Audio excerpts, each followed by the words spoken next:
Hello everyone. हमारा आज का रिवीजन का टॉपिक होगा कारो 2016। कारो 2016 नवंबर 2020 एग्जाम के लिए एप्लीकेबल है। मई 2021 के लिए कारो 16 एप्लीकेबल होगा या कारो 2020 एप्लीकेबल होगा, वो डिपेंड करता है कब आईसीएआई इसको नोटिफाई करता है एग्जाम पॉइंट ऑफ व्यू से।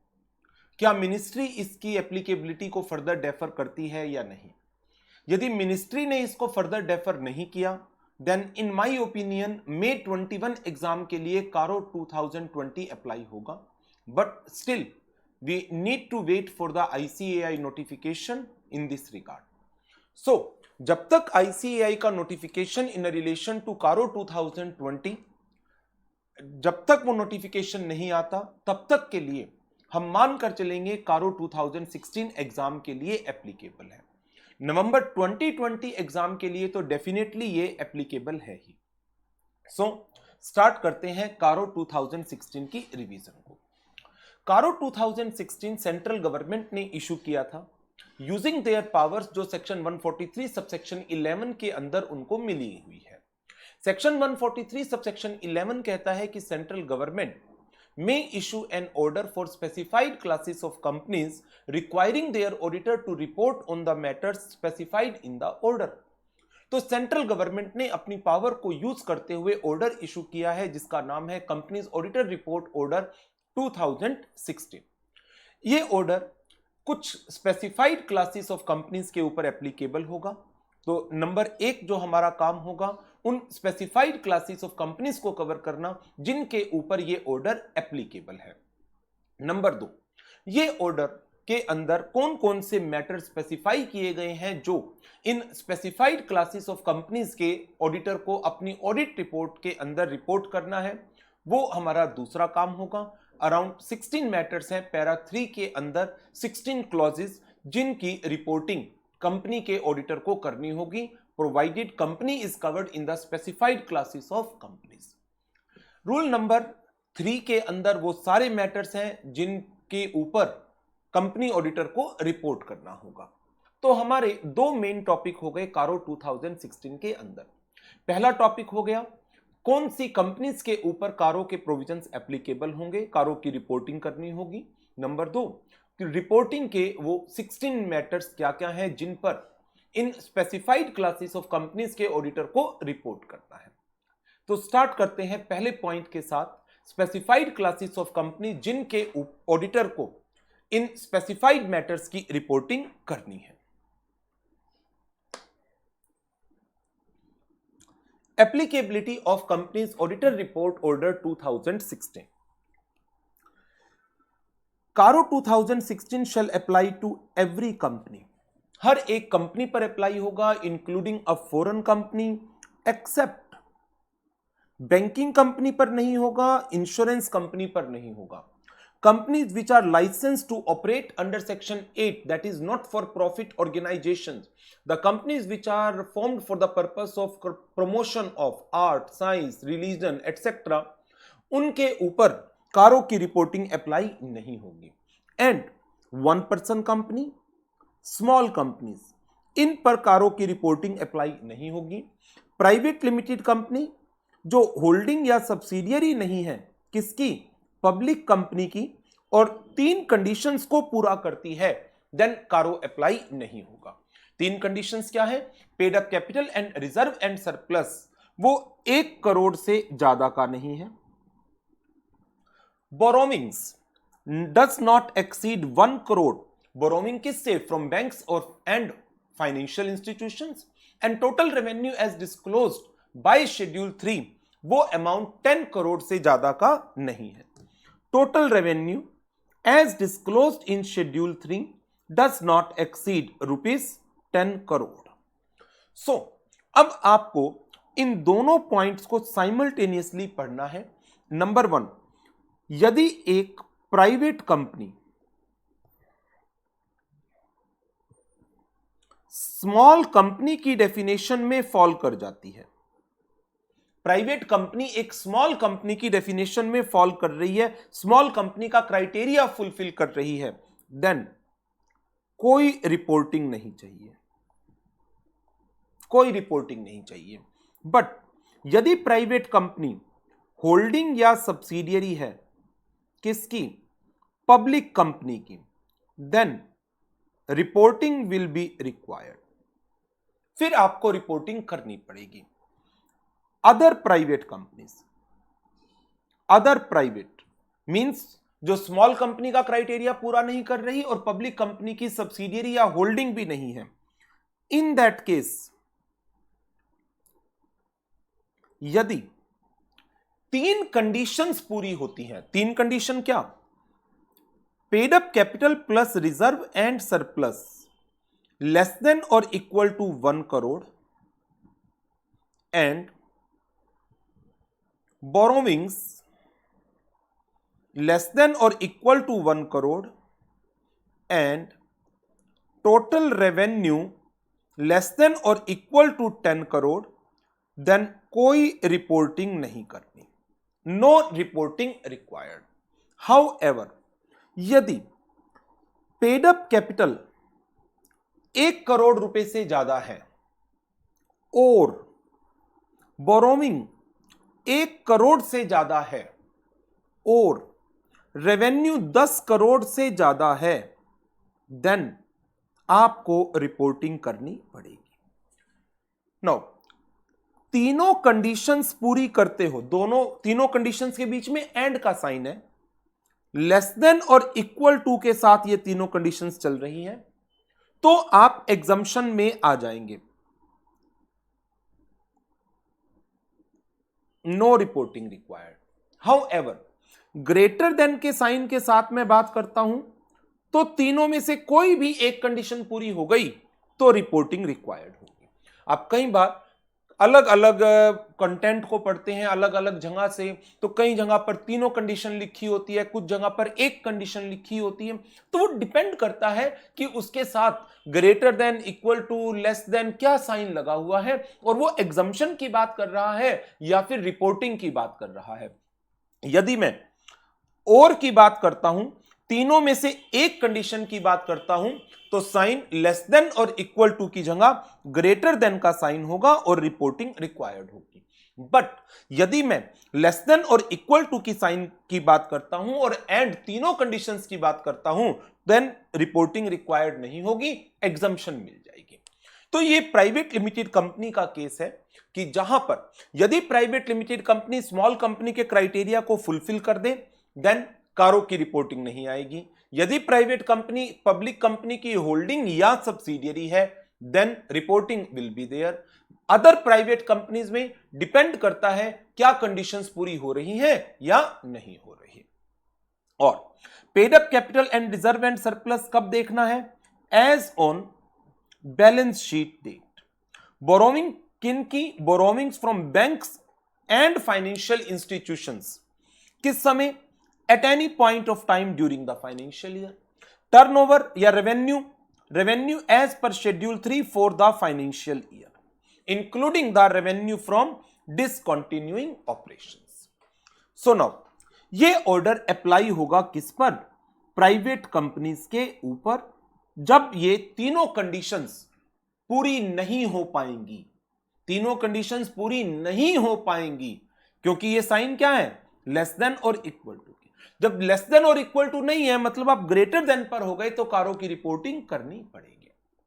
देन फिर बात आ जाएगी रिपोर्टिंग के अंदर मैटर कौन से हैं, जो पैरा नंबर 3 के अंदर बताए हुए हैं। क्या कंसोलिडेटेड फाइनेंशियल स्टेटमेंट्स के ऑडिटर के ऊपर भी कारों की रिपोर्टिंग अप्लाई होगी? नो, कंसोलिडेटेड फाइनेंशियल स्टेटमेंट्स के ऑडिटर के ऊपर कारों की रिपोर्टिंग एज सच रिक्वायर्ड नहीं है। देयर आफ्टर फिर इसके कुछ पॉइंट्स टू रिमेंबर हैं जो आपको जरूर से जरूर ध्यान रखने हैं। रीजन इनके ऊपर कारों की एप्लीकेबिलिटी की केस स्टडीज बन सकती है। मैं आपको ये एक बार क्विकली रिवाइज करा देता हूं। Number 1, provisions of CARO are equally applicable in case of branches also, that means branch auditor को भी कारों के ऊपर रिपोर्टिंग करनी पड़ेगी। Number 2, a company which is covered under the definition of the small company, it will remain exempted from the applicability of the order even if it falls under any of the criteria that is specified for private company। वो मैंने आपको पहले ही cover करा दिया। Small company है then कारो हमेशा applicable होगा। इसके बाद पेड अप कैपिटल में इक्विटी भी आएगा, प्रेफरेंस भी आएगी। एंड यदि कोई फॉरफिटेड शेयर्स है और उन फॉरफिटेड शेयर्स के ऊपर जो अमाउंट ओरिजिनली पेड किया गया था वो अमाउंट भी पेड अप कैपिटल का पार्ट बनेगा। Share application money pending allotment, shares अभी अलॉट नहीं हुए थे, then it will not be considered as the part of paid up capital. Reserves में सारे रिजर्व आएंगे, चाहे कैपिटल रिजर्व है, रेवेन्यू रिजर्व है या रिवैल्यूएशन रिजर्व है। P&L का क्रेडिट बैलेंस, क्या ये रिजर्व का पार्ट बनेगा? ये भी बनेगा। रीजन रिजर्व एंड सरप्लस का जो आप शेड्यूल 3 के अंदर क्लासिफिकेशन देखते हैं उसके अंदर P&L का क्रेडिट बैलेंस भी आता है और P&L का डेबिट बैलेंस भी आता है माइनस साइन के साथ। तो इन केस P&L में डेबिट बैलेंस है तो वो नेट ऑफ होगा। रिजर्व एंड सरप्लस की फिगर्स को निकालने के लिए आप उस डेबिट बैलेंस को भी माइनस करेंगे रिजर्व एंड सरप्लस के टोटल में से। फिर बात आ गई बोरोविंग्स की। बोरोविंग्स कहां से? From banks and financial institution से जो बोरोविंग ली गई है उनका एग्रीगेट कंसीडर किया जाएगा। एग्रीगेट, क्या एनबीएफसी से बोरोविंग कवर होगी? यस, बिकॉज फाइनेंशियल इंस्टीट्यूशंस की डेफिनेशन के अंदर एनबीएफसी भी इंक्लूड होते हैं। लोन किसी भी फॉर्म में है, चाहे वो टर्म लोन है, चाहे वो डिमांड लोन है, वो कैश क्रेडिट है, ओवरड्राफ्ट है, एक्सपोर्ट क्रेडिट है, बीपीबीडी बिल्स परचेज्ड या बिल डिस्काउंटेड है। Non fund based credit facilities like guarantee, अब उसके अंदर तो कोई आउटस्टैंडिंग है ही नहीं जब तक गारंटी इन्वोक नहीं होती। तो non fund based credit facilities जिनको कन्वर्ट करा लिया गया है फंड बेस्ड क्रेडिट में, मतलब गारंटी इन्वोक हो चुकी है, they shall also be included in the outstanding. लेकिन यदि गारंटी को इन्वोक नहीं कराया गया है देन उसको बोरोविंग का पार्ट नहीं माना जाएगा। Loan long term, short term, secured, unsecured सबको कवर किया जाएगा। क्रेडिट कार्ड का आउटस्टैंडिंग भी बोरोविंग का पार्ट माना जाएगा। इंटरेस्ट जो एक्रू हो चुका है एज वेल एज ड्यू भी हो चुका है देन वो आउटस्टैंडिंग का पार्ट माना जाएगा। बट यदि इंटरेस्ट एक्रूड हुआ है लेकिन अभी ड्यू नहीं हुआ उसको आप आउटस्टैंडिंग का पार्ट नहीं मानेंगे। ये जितने पॉइंट्स थे ये थे हमारी सेकंड कंडीशन के रेफरेंस में। जो हमारी सेकंड कंडीशन है बोरोविंग की उसके रेफरेंस में। आगे के पॉइंट रेवेन्यू के रेफरेंस में है। Total revenue as disclosed in schedule 3 it will comprise of revenue from operations as well as the other income। यदि ये company other than a finance company है then revenue it comprise of revenue from sale of product, revenue from sale of services, revenue from other operating aspects, other operating revenues as reduced by excise duty or GST as the case may be। Finance company के case में revenue from operations में क्या क्या cover होगा? Interest income and income from other financial services. Other income में क्या क्या चीजें कवर हो जाएंगी? Interest income, dividend income, profit और loss on sale of investment and other non operating income. तो इन सारे पॉइंट्स को आपको कंसीडर करके चलना है कारो की एप्लीकेबिलिटी के लिए इन तीनों कंडीशंस को कब देखते हुए। सो ये था हमारा पहला topic as to the applicability of कारो। Now, अब इसके बाद इसके कुछ क्वेश्चंस हैं उनको जल्दी से कवर अप कर लेते हैं और फिर इसके जो मैटर्स हैं जिनकी रिपोर्टिंग करनी है उसकी बात करेंगे। ABC private limited is a holding company किसकी? XYZ लिमिटेड की। एक प्राइवेट कंपनी है जो होल्डिंग है किसकी? पब्लिक कंपनी की। Private company which is a holding of public company, CARO की reporting will always be there, कोई एग्जम्पशन नहीं है, CARO is applicable. Aastha private limited fully paid up capital 140 lakh, that is 1 crore से ज्यादा है। During the year borrowing 15 lakh each from a bank and financial institution, total हो गई 30 lakh. Turnover net of excise 50 lakh रुपए है, जो एक्साइज कह लो या जीएसटी कह लो आज की डेट में। टर्नओवर है 4.75 करोड़। क्या कारो एप्लीकेबल है। कारो की एग्जम्पशन के लिए 3 कंडीशन का सेटिस्फाइड होना जरूरी था। टोटल रेवेन्यू 10 करोड़ से नीचे, सेटिस्फाइड। आउटस्टैंडिंग बोरोविंग 1 करोड़ से नीचे, सेटिस्फाइड। 15 + 15 30 लाख हुआ। बट तीसरी condition, paid up capital and reserve and surplus का एग्रीगेट 1 करोड़ से नीचे, वो तो नहीं है। एग्जम्पशन चाहिए तो तीनों कंडीशन पूरी करनी है, बट यहां तो तीनों कंडीशंस पूरी नहीं हो रही।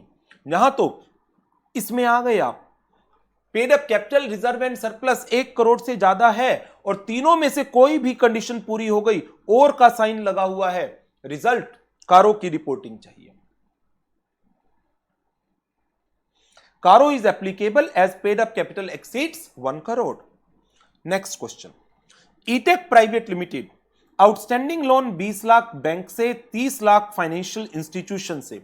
इन्होंने डिफॉल्ट किया है in repayment to the extent of 50%। Total borrowing हो गई कितनी, 50 लाख की। कंपनी होल्ड दैट, ये एक प्राइवेट लिमिटेड कंपनी है, इसके ऊपर कारो अप्लाई नहीं होगा। आपको बताना है वो कंपनी जिन पर कारो एप्लीकेबल नहीं है and how you will deal with the given situations. Now, क्या इस कंपनी पर कारो एप्लीकेबल होगा या नहीं होगा? इसका टोटल अमाउंट है आउटस्टैंडिंग बोरोविंग का 20 + 30 50। अब ये डिफॉल्ट से पहले का है या डिफॉल्ट के बाद का है, ये क्वेश्चन ने क्लियर नहीं किया, बट मान लेते हैं ये डिफॉल्ट के बाद का भी है, तो डिफॉल्ट से पहले ये अमाउंट कितना होगा, 1 करोड़। 1 करोड़ ही होगा ना, इससे ज्यादा तो नहीं, क्योंकि डिफॉल्ट कितना है, 50% का डिफॉल्ट है। 1 करोड़ का टोटल अमाउंट था, उसमें से 50% का डिफॉल्ट हो गया, बच गया क्या, 50% बच गया। 50% 50 लाख, 20 + 30 50 लाख। तो at any point of time देखते हैं, इसलिए मैंने ये कैलकुलेशंस की। तो डिफॉल्ट से पहले ये अमाउंट 1 करोड़ रुपए से ज्यादा का नहीं था। Assuming that paid up capital की कंडीशन पूरी हो रही है, एज्यूमिंग दैट टोटल रेवेन्यू की कंडीशन पूरी हो रही है, तो मैं कह सकता हूं कारो एप्लीकेबल नहीं है, प्रोवाइडेड ये कंपनी स्मॉल कंपनी के क्राइटेरिया में नहीं आती, एज वेल एज ये company this is not the subsidiary और होल्डिंग ऑफ पब्लिक कंपनी। यदि ये स्मॉल कंपनी के क्राइटेरिया में आ जाती, फिर तो कारो कभी एप्लीकेबल नहीं होगा। यदि ये कंपनी पब्लिक कंपनी की होल्डिंग या सब्सिडियरी होती, फिर मुझे कंडीशन देखने की जरूरत नहीं थी। बट एज्यूमिंग दैट ना ये स्मॉल कंपनी है, ना ये पब्लिक कंपनी की होल्डिंग सब्सिडियरी है, मैं अदर प्राइवेट का एग्जांपल लेकर बात कर रहा हूं, और बाकी 2 कंडीशन में भी मैं एजम्पशन लेकर के बात कर रहा हूं। ना तो पेड अप कैपिटल बताई गई, ना रेवेन्यू बताया गया, मैं सिर्फ बोरोविंग के बेस पर अपना आंसर दे रहा हूं, देन कारो not applicable. Next, a private limited is incorporated on 1st of July 2019. During the year ending 31st March 2020, it had issued paid up capital 80 lakh, 1 crore से नीचे, borrowing 60 lakh each from 2 financial institutions। 1 crore से ऊपर हो गई, 1 करोड़ 20 लाख, कारो applicable हो चुका है। टर्नओवर नेट ऑफ एक्साइज या जीएसटी 9 करोड़ 50 लाख। टर्नओवर की कंडीशन पूरी है, पेड अप कैपिटल की कंडीशन पूरी है, लेकिन बोरोविंग की कंडीशन पूरी नहीं है। बोरोविंग 1 करोड़ से ज्यादा की है, कारो एप्लीकेबल होगा। Contention of the a private limited is not correct as total borrowing exceeds ₹1 crore and hence reporting under CARO 2016 will be required. Next question, how would you deal with the following? L Private Limited, which has outstanding loan more than 1 crore. सीधा ही आपने बोल ही दिया, 1 करोड़ से ज्यादा का loan है। From the financial institution defaulted in repayment thereto to the extent of 50%। Outstanding loan 1 crore से ज्यादा का है, डिफॉल्ट किया 50% का, बट एक समय तो 50% 1 करोड़ से ज्यादा का है। कंपनी होल्ड्स कि ये प्राइवेट लिमिटेड कंपनी है, इसके ऊपर कारो एप्लीकेबल नहीं होगा। आप गलत कह रहे हैं।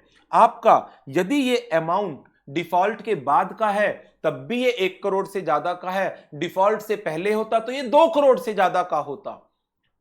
रिजल्ट कारो तो एप्लीकेबल है आपके ऊपर। Auditor is required to report the, अच्छा वो तो ये डिफॉल्ट की रिपोर्टिंग आ गई पैरा 3 क्लॉज 8 में, क्योंकि कंपनी ने डिफॉल्ट किया है, default in repayment of dues of a bank और फाइनेंशियल इंस्टीट्यूशन, वो हम लेटर ऑन पढ़ेंगे। बट अभी सिर्फ बात करते हैं एप्लीकेबिलिटी की। क्या कारो एप्लीकेबल है? कारो एप्लीकेबल है। कंपनी की contention that CARO is not applicable is not correct. Next question, T private limited, इसकी paid up capital and reserve वो लेस देन 1 करोड़, चलो एक कंडीशन पूरी हुई। कोई आउटस्टैंडिंग लोन ही नहीं है 1 करोड़ रुपए का, दूसरी कंडीशन पूरी हुई। इसकी सेल 12 करोड़ रुपए की है, before deducting trade discount 20 lakh, sale return 1.9 crore. Total revenue after sale return देखा जाएगा, 12 करोड़ में से 20 लाख माइनस हुए, सेल रिटर्न 1.9 करोड़ की माइनस हुई। Service rendered by the company, total revenue में revenue from sale of goods भी देखा जाता है। 20 लाख की रेवेन्यू थी from services, 20 lakh cancel, 12 crore minus 1.9 crore, 10.10 crore, क्योंकि टोटल रेवेन्यू 10 करोड़ से ज्यादा का है। रिजल्ट कारो एप्लीकेबल होगा, कारो एप्लीकेबल होगा। Contention of the company that Caro is not applicable is not correct, as revenue of the company as per schedule 3 including the value of services rendered after deducting trade discount and sales return amounts to 10.10 crore. Next question, A private limited reports the following position: paid up capital, revaluation, capital, P&L का debit balance. Total हो गया 60 plus 20 plus 22, total 80, 102 minus 4, 98। Aggregate of paid up capital and reserve and surplus less than 1 crore rupees. Result CARO not applicable, CARO is not applicable as paid up capital and reserve does not exceed rupees 1 crore. Next, under CARO 2016 how as a statutory auditor would you recommend on the following? X private limited subsidiary है एक listed entity की, listed entity मानकर चलते हैं हम, public entity है। तो यदि एक प्राइवेट लिमिटेड होल्डिंग या सब्सिडियरी है पब्लिक कंपनी की, देन आपको कोई कंडीशन देखने की जरूरत ही नहीं, कारो की रिपोर्टिंग रिक्वायर्ड है। The management believe that since X private limited is a private company and satisfied all conditions, reporting under Caro is not applicable। Management आप गलत है, कारो की रिपोर्टिंग आएगी। क्यों आएगी? बिकॉज आपकी प्राइवेट कंपनी एक सब्सिडियरी है पब्लिक कंपनी की, और जो एग्जम्पशन है वो पब्लिक कंपनी की सब्सिडियरी या होल्डिंग के लिए अवेलेबल नहीं है। Next question, H private limited, उसने ओवरड्राफ्ट लिया है कहां से? 2 बैंक से, लिमिट है 40 लाख ईच, लिमिट नहीं, मुझे आउटस्टैंडिंग देखना होता है, फिक्स डिपॉजिट के अगेंस्ट, और एक अनसिक्योर्ड ओवरड्राफ्ट है from a financial institution 36 lakh. ये सारे लोन कह रहा है आउटस्टैंडिंग है, ठीक है। फिर 40 each, 2 bank, 40 plus 40 80, 80 plus 36 1.16 crore, paid up capital 80 lakh, revenue 6 crore. Paid up capital 80 lakh है, रेवेन्यू 6 करोड़ का है। पेड अप कैपिटल की कंडीशन पूरी, रेवेन्यू की कंडीशन पूरी, बट बोरोइंग की कंडीशन पूरी नहीं हो रही एग्जम्पशन के लिए, 1 करोड़ से ज्यादा हो गया। The management is of the opinion that CARO is not applicable because it's की turnover paid up capital with in the limit है and loan against fix deposit can not be considered. ऐसा कहीं नहीं लिखा। Each and every kind of loan will be considered to determine the applicability of CARO. The company further content कि ये जो loan limit है ये पर बैंक और फाइनेंशियल इंस्टीट्यूशन देखी जाती है। यहां पर भी मैनेजमेंट आप गलत कह रहे हैं, एग्रीगेट में देखा जाता है। CARO applicable, the contention of the company is not correct as total borrowing exceeds rupees 1 crore and hence reporting under CARO 2016 will be required. Next question applicability of CARO के ऊपर, paid up capital 70, revaluation reserve, capital reserve, P&L का debit balance 70 plus 24 plus 20 that is 114 minus P&L का debit balance 24, balance बचा 90, कारो not applicable. Management कह रही है CARO is not applicable, yes CARO not applicable as paid up capital and reserve 0.9 crore है, but assumption लेनी होगी किस चीज की, बोरोइंग 1 करोड़ से ज्यादा नहीं है, टोटल रेवेन्यू 10 करोड़ से ज्यादा नहीं है। सो ये हमारा पहला टॉपिक था as to the applicability of CARO. एक क्वेश्चन इसमें से फ्रेम हो सकता है, और फिर इसके बाद आगे कारो के जो मैटर्स हैं जिनके ऊपर ऑडिटर की रिपोर्टिंग रिक्वायर्ड है। इन टोटल 16 मैटर्स हैं on which auditor of specified companies कौन सी, जो अभी हमने ऊपर पढ़ी, जिन कंपनीज के ऊपर कारो की रिपोर्टिंग आएगी तो वहां पर ऑडिटर को पैरा 3 क्लॉज नंबर 1 से लेकर क्लॉज नंबर 16 उनको की रिपोर्टिंग करनी होगी। सो स्टार्ट करते हैं रिपोर्टिंग को। कौन कौन से पैरा हैं जिन पर ऑडिटर की रिपोर्टिंग है, पैरा 3 के क्लॉज 1 से लेकर क्लॉज नंबर 16। पहला point, fixed assets. Fixed assets के ऊपर ऑडिटर की रिपोर्टिंग 3 है। Number 1, auditor is required to report whether the company is maintaining proper records showing full particulars including quantitative detail and situation of fixed assets। इसका मतलब simple भाषा में, क्या company ने अपना फिक्स्ड असेट रजिस्टर बनाया हुआ है जिसके अंदर असेट्स के सारे पर्टिकुलर्स, उनका नंबर और उनकी लोकेशन या सिचुएशन की कंप्लीट डिटेल दी गई है। नाउ अब ये प्रॉपर रिकॉर्ड होते क्या है, इसके लिए पॉइंट नंबर 1 देख लीजिए।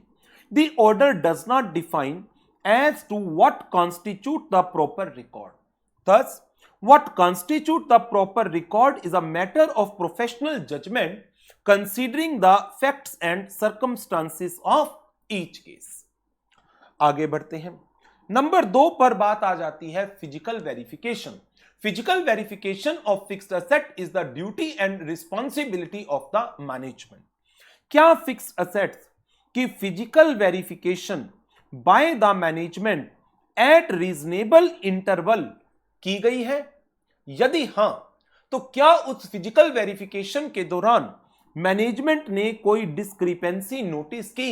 यदि हां, देन क्या उस डिस्क्रिपेंसी को प्रॉपरली डील कर लिया गया है in the books of account, whether the same have been properly deal with in the books of account. That means यदि कोई फिक्स्ड असेट्स काउंटिंग में कम है, मान लीजिए कंपनी में लैपटॉप्स हैं, काउंटिंग की लैपटॉप सर्विस सेक्टर की कंपनी है, कंपनी के रिकॉर्ड के मुताबिक कंपनी में 100 लैपटॉप्स हैं, लेकिन जिस दिन काउंटिंग कराई गई 98 मिले, 2 गायब हैं, इन्वेस्टिगेशन की पता चला 2 एम्प्लॉइज छोड़कर गए थे और वो लैपटॉप भी साथ ले गए और ध्यान नहीं रहा उनसे लैपटॉप वापस लेना, ओके राइट ऑफ करो बुक्स में से। नाउ अब क्वेश्चन अराइज होता है, what is the reasonable time period जिसमें फिक्स्ड असेट्स की वेरिफिकेशन होनी चाहिए। इसके ऊपर गाइडेंस नोट क्या कहता है उसकी बात कर लेते हैं। What constitutes the reasonable interval? It depends upon the circumstances of each case. To consider the reasonable interval, the factors like number of assets, nature of assets, relative value of assets, difficulty in verification, situation, geographical locations, वो सब चीजें आपको consider करनी चाहिए। Management may decide the periodicity based upon these factors. Guidance note suggest करता है, while an annual verification may be reasonable, however it may be impractical to carry out the same in some cases. In such cases, verification should be such that all assets are verified at least once in every 3 years. At least once in every 3 years. And where verification of all assets is not made during the year, it will be necessary for the auditor to report that fact. But if he is satisfied regarding the frequency of verification, then वो इसका एक suitable comment अपनी report में दे सकता है।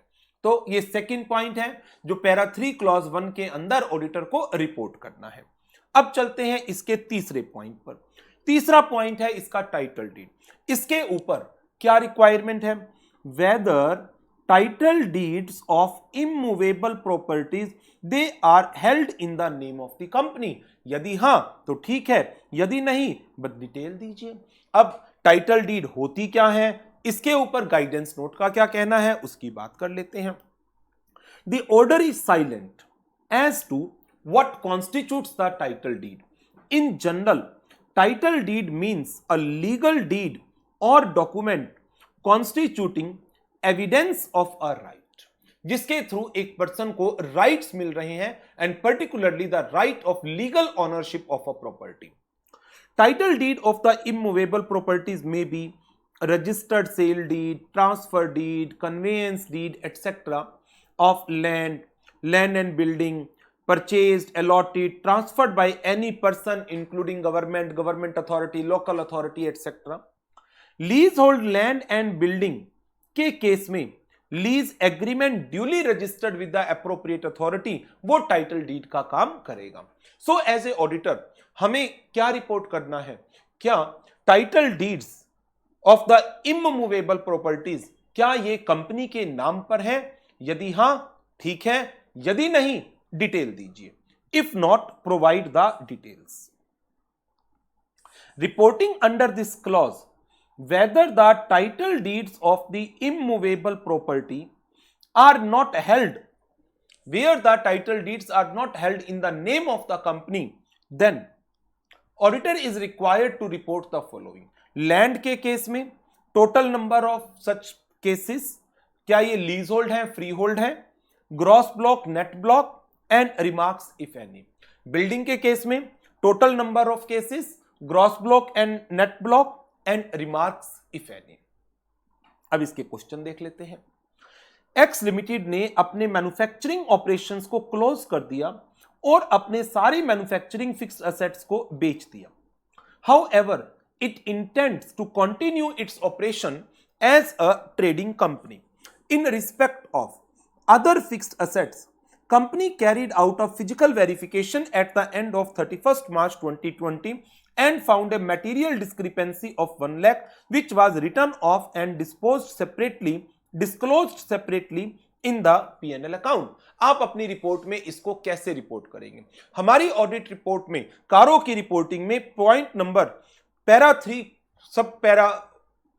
3 clause 1 के अंदर auditor को रिपोर्ट करना पड़ता है क्या फिक्स्ड एसेट्स को फिजिकल वेरिफिकेशन कराया गया है by the management at reasonable interval, whether during the physical verification any discrepancy is being noticed, if yes whether the discrepancy has been properly dealt.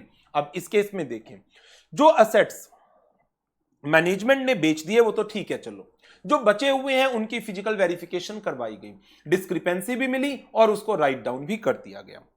तो ऑडिटर क्या रिपोर्ट करेगा? The fixed assets have been physically verified by the management at the reasonable interval, material discrepancies were noticed on such verification and the same have been properly deal in the books of account. But at the same time auditor को standards के जो provision है वो भी देखने हैं, क्योंकि company ने अपने सारे मैन्युफैक्चरिंग असेट्स बेच दिए हैं, but company intends to continue its operation as a trading concern, then auditor is required to apply the procedures as prescribed by SA 570 as to the appropriateness of going concern basis of accounting. Next question, under CARO 2016 as a statutory auditor how would you report? NSP limited, उसकी एक factory building है जो fix assets में appeared हो रही है, वो company के एक डायरेक्टर के नाम पर है। पैरा 3 क्लॉज 1 उसमें एक टाइटल डीड का पॉइंट है, whether the title deeds of the immovable properties are in the name of the company if not provide the detail. अच्छा, यहां पर बात हो रही है बिल्डिंग की। बिल्डिंग के केस में अभी हमने पढ़ा, यदि टाइटल डीड कंपनी के नाम पर नहीं है 3 पॉइंट्स की रिपोर्टिंग होगी, total number of cases, gross block, net block and the remark. तो वही केस यहां पर आ जाएगा। Auditor is required to report under clause 1 उसका sub clause C of para 3। Next question, ABC Limited own a piece of land and building situated at IP Road, Mumbai, which was purchased before 30 years. Title deeds State Bank of India के पास deposit है for availing the credit facilities. As the statutory auditor, आपकी audit procedures क्या होंगे और आपकी reporting क्या है? मेरा ऑडिट प्रोसीजर इन जनरल एक तो ये चलेगा कि ये टाइटल डीड कंपनी के नाम पर है या नहीं है, और एक्चुअल में ऑनरशिप कंपनी की भी है या नहीं है।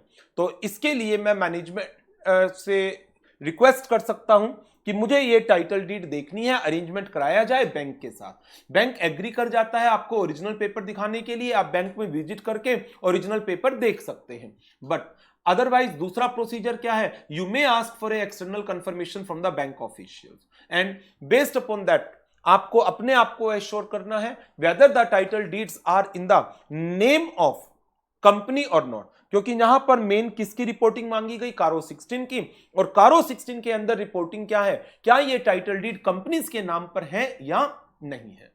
So, यदि title deed they are in the name of the company it's okay, but if the title deed are not in the name of the company then total number of cases, gross block, net block and remarks आपको provide करना है। Next question, August 18 and May 20 के mock test paper में पूछा गया था। Property plant and equipment of Aamir limited 25.75 crore rupees of earth removing machine of outdated technology retired from the active use and had been kept for disposal after knockdown. Okay. These assets appeared at the residual value and last inspected 10 years back. बड़ा strange है, 25.75 crore 25.75 crore rupees की machinery outdated है, मान लिया outdated हो गई, inspection ही नहीं की, auditor is required to report that जो फिजिकल वेरिफिकेशन प्रोसीजर है एट रीजनेबल इंटरवल वो एक्सरसाइज नहीं किया जा रहा है by the management. Auditor shall report under clause 1 sub clause B of para 3। So para 3 के क्लॉज 1 में 3 रिपोर्टिंग है, number 1 adequacy of record, number 2 physical verification and number 3 title deeds. चलिए अब आगे बढ़ते हैं। नंबर 2 पर पैरा 3 सब क्लॉज 2 के अंदर जो रिपोर्टिंग है वो इन्वेंट्री को लेकर है। इन्वेंट्री के रिलेशन में फिजिकल वेरिफिकेशन की बात की गई है। जो आपने फिक्स्ड एसेट्स में फिजिकल वेरिफिकेशन पढ़ा वही इन्वेंट्री के केस में भी है। क्या फिजिकल वेरिफिकेशन कराया गया of the inventory bye the management at reasonable interval? क्या कोई मटेरियल डिस्क्रिपेंसी नोटिस हुई फिजिकल वेरिफिकेशन के दौरान? यदि हां तो क्या उस डिस्क्रिपेंसी को प्रॉपर्ली डील किया गया है in the books of account? अब physical verification is the responsibility of the management and management should verify all material item at least once in a year. What constitute the reasonable interval? It all depends upon the circumstances of the cases. It depends upon nature of inventory, location of inventory, feasibility of conducting a physical verification. Management normally determines the periodicity considering these factors. However, wherever practicable, the inventories should be verified by the management at least once in a year. Fixed assets में once in 3 year, inventory once in a year. ये guidance note के provision है जो आपको साथ साथ cover up करने हैं।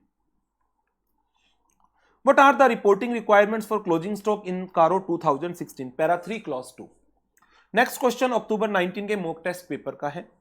As a statutory auditor of B Limited to whom Caro 2016 is applicable, how would you report in the following situations?